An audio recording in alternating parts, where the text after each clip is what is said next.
بسم اللہ الرحمن الرحیم۔ السلام علیکم ورحمۃ اللہ وبرکاتہ۔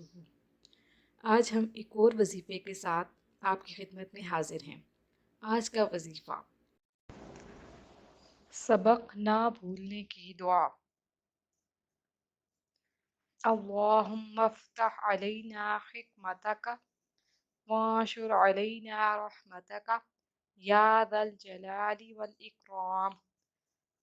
بعض بزرگوں نے فرمایا کہ اگر کوئی شخص یہ چاہتا ہے کہ وہ اپنا پڑھا ہوا ایک حرف بھی نہ بھولے تو وہ اپنا سبق پڑھنے یا کتاب کا مطالعہ شروع کرتے وقت ایک مرتبہ یہ دعا پڑھ لے۔